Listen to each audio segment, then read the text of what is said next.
tous et bienvenue dans mes petits papiers. Je suis Judith, je suis démonstratrice Stampin' Up dans le nord de la France, près de Lille. Et aujourd'hui, je vous présente une carte que j'ai réalisée il y a 2 jours, hier matin en fait, pendant On Stage at Home. C'est une réunion de démonstratrices qui a eu lieu à distance, peut-être pour la dernière fois, croisons les doigts. Et puis, une des participantes, une des présentatrices, nous a présenté une nouvelle technique, enfin une technique que moi je découvrais, que je trouve très sympa et que je vais vous montrer. Alors là, vous voyez des produits qui seront au prochain catalogue.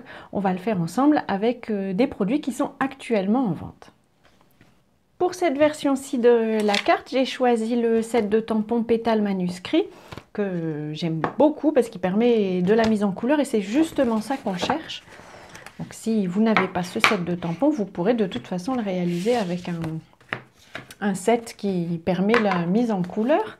On va prendre une chute de papier blanc. J'ai pris l'illustration que j'ai déjà montée sur mon bloc en acrylique et puis je vais le tamponner dans une couleur un peu neutre. Là j'ai choisi ardoise bourgeoise. Je le tamponne et puis je vais attendre quelques secondes qu'il puisse sécher tranquillement. Pendant ce temps-là, je vais en profiter pour tamponner un souhait. J'ai choisi un souhait qui vient du set de tampons et qui dit l'avenir t'appartient. J'aime beaucoup ce souhait. Je trouve que c'est plein de bonnes ondes. Je vais le tamponner en macaron à la menthe. C'est la couleur de ma base de carte et de l'illustration qui vient du papier de série design. Je vais essayer de ne pas trop mettre ma tête devant vous, mais quand même de tamponner droit. Très bien, il a failli s'envoler, mais tout va bien. Comme ça, j'ai préparé mes petits papiers. On va les découper à la bonne taille tout à l'heure. Pour la mise en couleur de notre image, en fait, on va utiliser des doigts éponge et puis les tampons encreurs.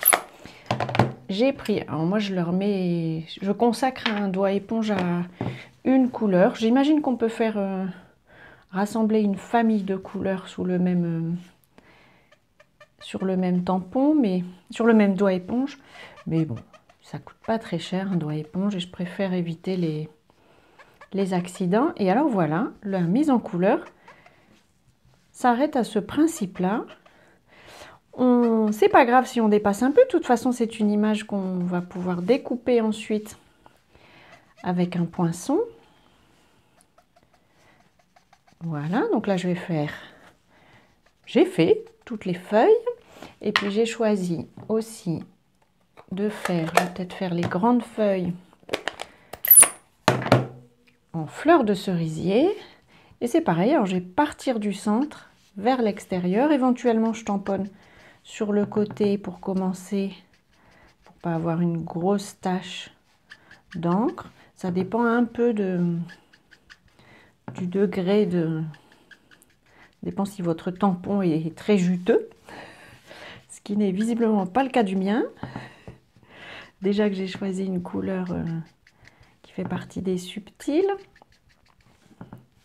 J'ai choisi pour les petites fleurs, j'ai pris une couleur un peu plus vive. J'ai pris... comment ça s'appelle? Narcisse délice. J'avais délice en tête, mais pas le reste. Et ça, c'est une couleur qui fait partie des brillants. Donc, elle est un petit peu plus vive. Je vais d'abord tamponner à côté, mais ça m'a pas l'air non plus spectaculaire. Oui, je peux y aller. C'est parfait.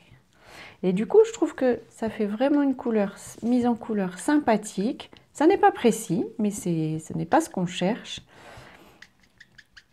C'est vite mis en couleur. Ça vous fait un petit effet un peu brillant. Enfin, j'aime beaucoup le résultat. Je vais chercher mon matériel. On va découper ça. Alors, j'ai attrapé mon coupe-papier. J'ai envie que cette carte soit faisable sans qu'on ait beaucoup de matériel. Donc, on va se tenir à cette illustration, mais je vais juste la découper. Voilà, elle fait 9 cm. Donc, si vous avez envie de le reproduire, le carton fait 9 cm sur 8 à peu près. Je vais peut-être même en enlever un petit peu de chaque côté et il fera 7,5. Je pense que ce sera parfait comme ça. Voilà. Donc un carton, un papier cartonné qui mesure 9 cm sur 7,5. On n'a plus qu'à maintenant assembler notre carte.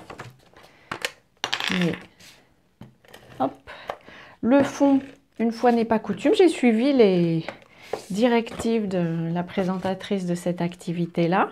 En fait, la carte fait exactement la même taille que le devant de carte. Vous savez que souvent, je laisse un petit bord d'un demi-centimètre tout autour.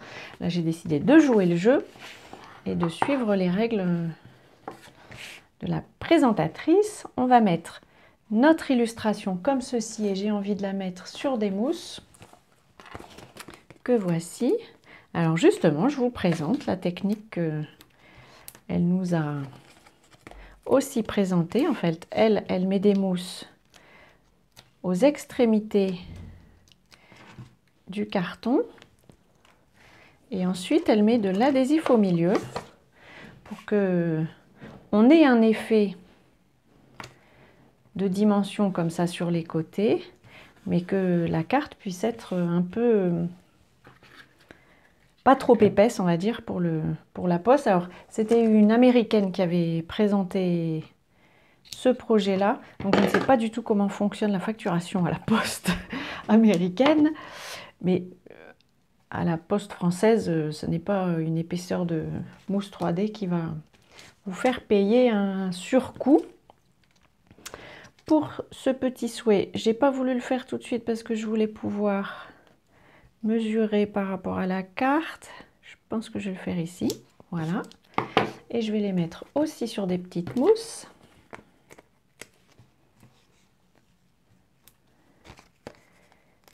Allez, là, moi, j'en mets une au milieu.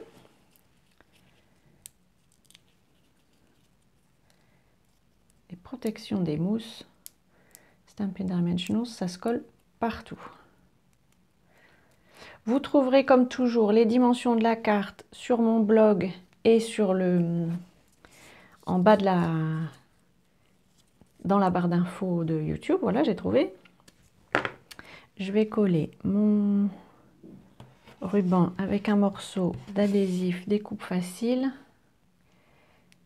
quand même pour m'assurer qu'il ne décide pas de s'en aller en voyage. Voilà, le plus compliqué, c'est toujours de le décoller. Voilà, comme ça. Hop, et puis je peux mettre mon souhait au-dessus.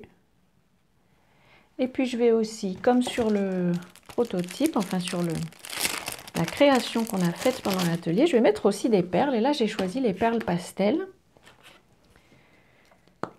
Et je vais en mettre peut-être quelques-unes comme celle-ci, si j'arrive à l'attraper. Oui. Et là, comme toujours, la quantité dépend de votre inspiration. Je vais en mettre une foncée, tiens. Ah, si elle veut bien jouer avec moi, tout va bien. Voilà, une adaptation de la carte qui a été réalisée pendant On Stage avec un set de tampons qui est actuellement disponible, mais celui-là, vous pourrez l'obtenir à partir de janvier. Voilà, j'espère que cette petite carte vous aura inspiré. Si c'est le cas, pensez à mettre un petit pouce en haut, ça me fera toujours plaisir. Ne ratez pas la prochaine vidéo qui présente le petit jeu que je vous propose pour fêter le passage aux 1000 abonnés de ma chaîne YouTube. Encore une fois, merci à toutes les personnes qui me suivent.